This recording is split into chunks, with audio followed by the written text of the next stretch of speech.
Welcome back to the Great Give Radiothon at WNHH FM, your home for community radio. You've been listening to the Afro-Semitic Experience in between segments here. We're raising money for great causes in New Haven for 36 hours. And boy, is this fun every year. For the 10th year, we're doing the Great Give in New Haven, where everyone comes together and on one platform in cyberspace at the Community Foundation for Greater New Haven, you can go over 36 hours and look up about each of these organizations in depth. And right there, donate money to all the ones you want to. And they're all pulling together to raise money together and compete friendly for prizes and matching dollars. And we're in our last third of it. It goes until 8 p.m. today. We've reached the 1 million point this morning. Last year, there was a record, $1.75 million. But they're not holding back. They're going for $2 million this year. So we got to keep it up, and we're doing a radiothon here at the WNHH, where a couple people an hour are coming in, tell us what they do, singing for their supper. And so for this segment, we're going to ask you to go to thegreatgive.org. Don't forget thegreatgive.org, and look up Jewish Federation. And you're going to hear now why you should be giving them some money. We got Judy Alpern, who is the president and CEO. Just CEO, but CEO, okay. Call me We'll get you president one day, okay, if you get close to the mic. Sure. Judy's one of our favorite guests here at WNHH. Judy, thanks for coming in. Thank you. Thanks for having me, and thank you to the Community Foundation for really making so much possible in our community. Well, Judy she basically is our representative. I'm Jewish, and I feel great being represented by Judy because she really speaks for our community, looks out for us, and also helps us, advances the interest Jewish community, keeps us together, but also interacts with the rest of society. And I've seen that so much in the last year, Judy. Since you've been there, you've done a great job of bridge building, as did your predecessor. And when there was that horrible incident in Pittsburgh when a gunman went in and shot up, and then we recently had Poway, it was Jewish Federation where everyone turned first. It happened on the Sabbath, and as soon as Sabbath was over, your phone was ringing off the hook. Within 24 hours, you brought together so many people to the Jewish Community Center that it was out the door, that people had to wait to even get in the driveway to get their cars parked and walk in. And you had all different parts of a very fractious community, like any community. Jewish community has factions, don't always agree with each other, see things different way. Everybody was there. And the room was overflowing. And other parts of the community were there too, be from other faiths, Muslim, African-American churches. Everybody was there coming together as a community because the Jewish Federation was there bringing us. And is it fair to say that that's how you see your role, both keeping our Jewish community with unity and speaking as one voice, but also within many, also being part of a larger community? Yeah, absolutely. We see ourselves as a big tent with room for everyone, and we are absolutely the convener of our community. And in fact, with the recent shooting in Poway, we thought hard as to whether or not to mobilize quickly to do a vigil around that as well, because our times that we live in are just so challenging. And when we have such darkness, it's so important to come together and find the light. But what we determined was that because this is Holocaust Remembrance Week, and we have planned Yom HaShoah, the memorial service that we hold every year this coming Sunday at the Towers at 1 o'clock, we decided to bring the community together around that. And unfortunately, the themes of anti-Semitism and the Holocaust and what had happened are so prevalent today in terms of what we're seeing in our society. Wow, that's the idea. You already had a big event planned. And again, I love the way you do your work. You bring people from different parts of life together. So Towers is a great senior living facility right near downtown, there off Church Street. It's Jewish community run. It's not just Jewish people there, but it's a great place to live. If you're Jewish, you have great community programs there for people of all ages, and you bring kids in there to sing. And it's a great place to have the Holocaust Remembrance event, given that there aren't even survivors there, right? Yes, and unfortunately, we're losing our survivors at a rapid pace. But we're now trying to work very hard to engage with the second and third generation survivors. In fact, our featured speaker this Sunday is Tegan Engel, who is a third generation survivor. Unfortunately, she just lost her grandmother, Selma Engel, who has a very, very powerful story, and also her husband who passed before her, a very powerful story. I read about that in the New York Times. It's yes, great and she'll be sharing that with us on Sunday. That's interesting. And you brought the event together, remembering the Holocaust, and in the context of a resurgence of anti-Semitism and these very upsetting incidents where people walk into synagogues and shoot them up. Now, it's part of a greater hate movement. This guy was allegedly inspired by the New Zealand massacre, so that was not just against Jews. It's very much specific to Jews and not just about Jews. It's also Muslims. The Pittsburgh synagogue, the guy was mad at a Jewish agency cited by people who support Trump, who were mad at a Jewish agency that helps refugees of all backgrounds come in. And so that's interesting to me how you had this event this Sunday to kind of wrap that together. My wife and I were noticing people felt differently about this Poway shooting. Now, in one case, only one person died, but it's not only. But you broke this feeling of safety we have in our synagogues, that that's a place to go where your community, someone's not going to come and burst in and start shooting, and now they did. It happened a second time. Not as many people died. It didn't have the same resonance in the larger national conversation. I mean, I'd look at the New York Times online or in the paper, and it was like buried as the seventh story. So it still was a story. And we say, why is that? Because Pittsburgh was the number one story. But then there was the University of North Carolina, right? They had the shooting this week. That also did not. And people also think of universities as a place where you should safely go learn.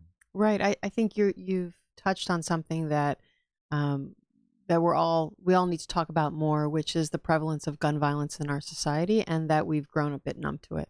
And I do think it's our role also to talk about those things and to bring it to the fore.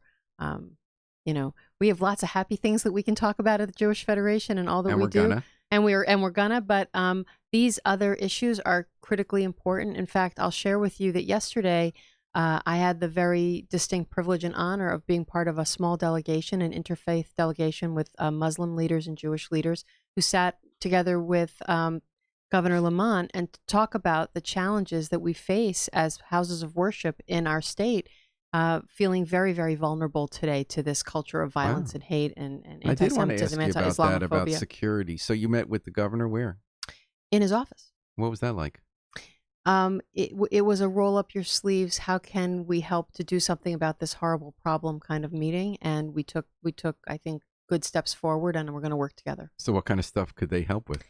Well, to begin with, he was very interested to understand what's happened thus far since he's a new governor, and we in our community are thankful of support that we've received from the school. The school security funding grant that was extended to include Jewish community centers after the telephonic bomb threats that we received. So we've been taking advantage of that. However, sort of in concert with the Great Give, although not what I was going to talk about today, it's a one-for-one match that we cannot fully access because we haven't been able to raise the security funding that's so critical in order to get the state to match our dollars. How much do you need to raise? So the state was very generous. They awarded us a $400,000 grant, but in order to activate that, we need to raise $200,000, and we haven't quite gotten there yet. I can say thank you to the Community Foundation who gave us an out-of-cycle grant to help us with some of that, but we still have a lift to go. If you get 150, do you get part of it? So the way it works is, and we've already started to put some of the dollars to work, is as soon as you spend the dollars and you submit the invoices, then they reimburse you. So if you've raised your 50%, and then you're whole. Mm-hmm. And so so that's interesting. We're talking to Judy Alpert, who runs the Jewish Federation of Greater New Haven, and she's part of the Great Give of the Greater Foundation, Community Foundation of Greater New Haven. We're doing a radiothon on that at WNHH-FM. We'd like you this hour to go to thegreatgive.org and give somebody, Judy, some of the work we're talking about, including some happy work we're going to talk about in a moment. It would seem to me that even more important, it's very important to have a relationship with the state. I now have learned that you get dollars for security. Local police departments are obviously key. Critical. And I know you have a very good relationship. I know at our synagogue we do with the New Haven Police, the Woodbridge Police. Mm-hmm. In the wake of these attacks, what's been your role on that issue and in those discussions? So yes, we work in lockstep with local police, but not just local police, also with the FBI and DHS and state police. And so the Jewish Community Campus is its home base, although we service the entire greater New Haven area, is in Woodbridge. And so the Woodbridge police are terrific friends and all the first responders, and they stepped up patrols. They normally patrol our area, but they've stepped up patrols and presence. We'll have New Haven police presence on Sunday at Yom HaShoah.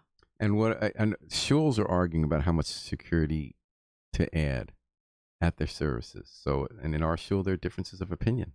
And we want everyone to be safe, but we feel like even though these horrible events take place, it's still a very tiny percentage. You don't want to become too much of a locked door, but other people say it's the reality of the modern world and it can happen there. You got to be more careful. So everyone's getting and now sees we had, I think it was the FBI came through and said at our show we're doing a pretty good job. There's some other things you can do. What are you hearing? Or what kind of new measure? Is it how much? Is there a danger of overreacting or is there a danger of underreacting? So we all want our houses of worship, our Jewish community centers, our places of gathering to be open and welcoming. That's what we've been trying to be for millennia. Unfortunately, today's reality has served a bit of a wake up call in that we can't just be wide open like we used to be. And in fact, I think one of the reasons that we were lucky, besides the fact that the automatic weapon jammed in Poway, we know now that he had another 50 bullets in his clips that he could have really, it could have been a large mass casualty event. One of the reasons that, besides the jamming of the gun, was that that more loss of life was prevented was because there was excellent training that was provided recently. And that is critical. And the training that happened there was provided by SCN, Secure Community Network. Secure Communities Network is part of the Jewish Federation umbrella, and it is our frontline security experts. And they were there to train them. They were in Pittsburgh. In Pittsburgh, one of the things that they had done just prior to that horrific attack was stop the bleed training. And that was tourniquets? Tourniquets, You know, correct. the Yale New Haven Hospital just gave training to all New Haven officers and how to use the tourniquets on the seat, because often when the cop gets there first, there's enough time to get to the hospital to save a life.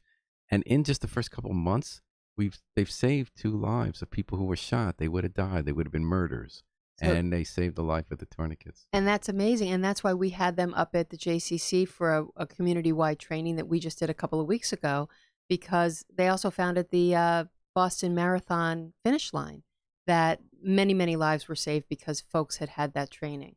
So these are the kinds of things, unfortunately, that are new normal, that we have to prepare for the worst possible case scenario, hope for the best, but always be couched in reality. And that means that we have to perhaps lock our doors and, install things that maybe everybody doesn't see, but that are there to keep our public safe.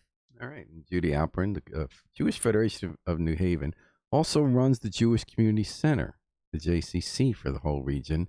And there was a fire there years ago. You had just taken over the job. You did a great job of bringing together the community, not only to get it rebuilt, which it has been, right? Yes. But to be rethought. What does it mean to have a Jewish community center? What role does it play? What should happen there in the 21st century? What did you come up with, and what's going on now? So what's great about our Jewish Community Center, our JCC, is that it's a place for all people. And I love coming to work every day because I get to see everybody from the youngest among us to the oldest among us. I like how bright the building is. Oh, thank you. Sunlight everywhere. Thank you. We're very, very pleased with how refreshed everything is. But we didn't just come back with fresh paint. We came back with a new vision for how to better serve our community. And one of those areas that we're really very proud of and that's really starting to blossom is our efforts in the inclusion space. We felt that our building specifically was very, very suited to bring even more people in so that they could take advantage of all types of activity, and we wanted to make that a reality. And so I praise my partner in crime, the executive director of the JCC, Scott Cohen, who has developed a very, very strong working relationship with Chapel Haven. So there are things that we're doing independently with our adaptive swim programming. And we just were the beneficiary of a very generous donation. So we're about to receive an aquatic wheelchair so that we can bring even more people into our swimming pool, our Ryder swimming pool. But the partnership with Chapel Haven, the Chapel Haven Schleifer Center, has been bringing adults with developmental disabilities. Correct, adults with developmental disabilities into our building. And one of the programs that we have going on now is a vocational training program. And we have several different individuals who are working in all aspects of our business. They're working in marketing, they're working in the building, they're doing all different types of things. They're dabbling to see if it's a possible career path for them. It may be a possible gateway to employment with us. We have others that are already employed in working positions with us. The Special Olympics team is working out and practicing in our gymnasiums. We've got awesome. That's a great new partnership. Oh, it's so fantastic. There's 57 of the students who are currently members and actively engaged in our activities that come up all the time, which is so great to see them involved. We're hosting the Chapel Haven Night of Noise, which is their big annual event. We're thrilled about that. And we're also participating in other partnerships. So we're partnering with the Yale Child Study Center and Project Casey, the Community Autism Socials at Yale, for different social and recreational activities. And we're constantly looking to develop these types of partnerships because we believe strongly in collaboration, that there's so many talented organizations, groups, different people in our community. And you're servicing mind, body, and soul, and all ages. You have a preschool there. You have the summer camps. You have the after-school programs. A lot of kids just go to JCC after school. You have everyone working out there day and night on the machines in the pool and the basketball courts. And you have interesting programs. You got Taste of Honey, so you get hundreds of people come on a night to do Jewish learning, to teach courses, take courses, come together, have cheesecake or whatever the event is. You hold community forums. You had the recent event about the Israeli elections. You brought experts from Israel, and that was awesome. And I noticed you're also trying to include more people on the shoreline community east of New Haven. Absolutely. Branford, East Haven, Guilford, up to Essex, because the Jewish community has moved there. So the Jewish community moved a generation ago from downtown New Haven to Woodbridge, and a lot of the Jewish community had moved to the west side suburbs of New Haven. And now we're seeing this interesting shift you've been discovering because you've been doing the demographic research to the east. How did that happen, and what does it mean? How did that happen? That's a great question. Well, our community, like many on the East Coast, is aging. In fact, they are predicting what they call a silver tsunami coming with even more older folks. In fact, the Towers right now is engaged in some strategic planning around that. Building very another topic. building. And and there's senior living right next to JCC. Yes, and there appears to be the need for more of it. So how do we adapt to that? But aside from the silver tsunami, I think that, we've seen a migration to the shoreline because it's the bridge is beautiful and it's a lovely place to live. I say this only because I live in Branford, and so therefore I'm a little spoiled. I really do think that you can have it all and live in the greater New Haven area, take advantage of everything that's here, and be actively engaged. But our mandate is to serve the 30 towns that reside within the greater New Haven area. So that's from, Milford all the way up to Chester and all the way out, to Cheshire, Wallingford. And we really do take that seriously, and we're trying to do our best to get out to where the people are. So you've been doing this how many years now? 3. It goes kind of fast, doesn't it? So I feel like you're part of New Haven, like you've been here forever. Thank you. It's home. And you've been a lifelong Jewish professional. I mean, you've worked for Jewish agencies. Tell me about a day you've had at work where you said, "This is why I do it. I'm inspired. I feel so good about running a Jewish federation and doing Jewish communal work." Can you think of a day like that? It doesn't have to be the day. The day. Not the day, a day. Gosh, there's been so many of them. I mean, just this week alone. I mentioned yesterday's visit up to the Capitol, but it was actually my 3rd time up this week. Really? Yes. Well, only on Thursday. Monday night we our Jewish Federation is a part of the Jewish Federations Association of Connecticut, which is basically our lobbying arm in Hartford, and works hard to engage on a host of issues. And last year, the federations, together with a lot of other partners and legislators, were successful in encouraging our government to pass the mandatory Holocaust and genocide education. So now the next generation in Connecticut will know what the Holocaust was, which is darn important. Now, it is, but equally important to that, Paul, is that they should also know African American history. And so Monday night I was at an event working hard to push for new legislation along those lines at the what a great way to build Society. bridges. Wow, that's awesome. These are all very important things, and we all need to stand together. What was the second visit to Hartford? We had a private meeting with Senator Murphy to talk about his recent trip to the Middle East, which was that's interesting because he plays an interesting role in that debate. What did he tell you? He told us lots of things, and we had good conversations. Did you learn anything about? I learned a lot. I think what I learned the most was that I'm proud that he's representing us, and that somebody with his great insight and understanding of the region is there to lend a voice to the possibilities for the future. I think that he understands the critically important role that Israel plays for the American agenda. Okay. You brought a poem? I did. You're not going to sing David Melch Yisrael this year. That's okay. Unless you want me to. It's but up to you. The poem that I brought, actually, not to end on a sad note, but because it is Holocaust Remembrance Week, I brought a poem that has always stood sort of in my mind since I was a small child. It's called The Butterfly. The very last, so richly, brightly, dazzlingly yellow. Perhaps if the sun's tears would sing against a white stone, such a yellow, is carried lightly way up high. It went away, I'm sure, because it wished to kiss the world goodbye. For 7 weeks I've lived in here, penned up inside this ghetto, but I have found what I love here. The dandelions call to me, and the white chestnut branches in the court. Only, I never saw another butterfly. That butterfly was the last one. Butterflies don't live in here, in the ghetto. And that was written by a young man of 17 years old who went on to perish in Theresienstadt. Oh, my goodness. Okay. And this Sunday, your Jewish Federation is going to be part of putting together a Holocaust Remembrance event, informed by the Poway attack as well, at the Towers. What time is that starting? 1 p.m. All right. Well, it's always great to have you on, Judy Alpin. Last year, you got a detour, and I'm glad you made it through and you're able to make it this year. Thank you so much, Paul. So let's remind people, this is the minute, the moment now. Yes. No other choice. No other Go to reason The not Great Give. Support the Community Foundation and the Jewish Federation of Greater New Haven. TheGreatGive.org.